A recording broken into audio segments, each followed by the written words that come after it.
So, at what point does a people problem quietly become a finance problem? And how often do MSPs miss that moment? To be controversial, Go perhaps, on. it's always a finance problem or Yeah. opportunity. Yeah. Everything the MSP business does, where the rubber touches the road, is financially. We're measured by the profit that we make, our balance sheet. So everything ends up coming back to that point. So Mm. uh, either hiring someone that you don't have sufficient work for Hmm. is gonna impact, because you're definitely paying their salary. And it's the same issue the other way round, Mm. where you have revenue that you could bill Yeah. and you don't have the people to do it. So Mm. sometimes you'll be able to manipulate your pipeline or the timing of the delivery to, well, we can't do it this month, we can do it next Yeah. month. And people will describe different tolerances around that. Mm. So, if you can turn a project around in literally a week, I would say probably overstaffed. Yeah. If you're struggling to schedule work in, say, 6 to 8 weeks ahead, I'd say you're definitely understaffed. So maybe the sweet spot to be aiming at is, say, an order book of 4 weeks. 4 weeks.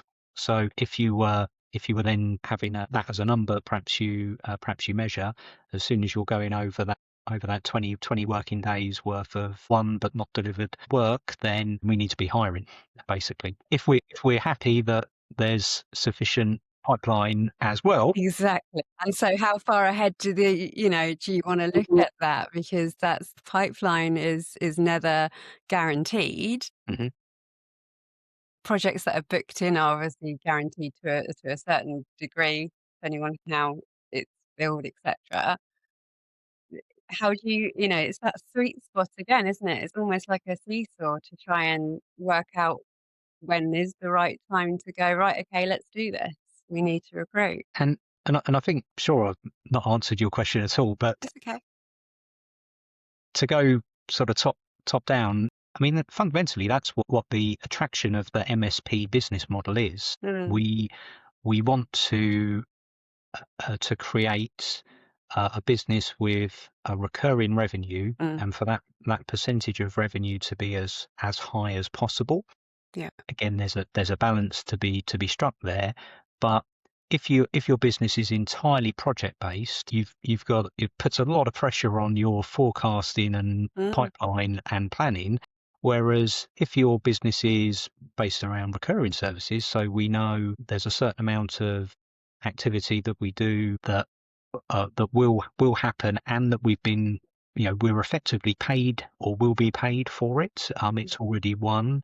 It's automated in terms of its format. Then that actually means you can start planning your recruitment much further further ahead. in advance. But of course, there are always unplanned issues around staffing generally. So I'm sure I'm totally not answering your question now. Going into another That was topic. very interesting anyway, Daniel, to be quite frank. So even if we went off on a tangent, it doesn't matter. It doesn't matter.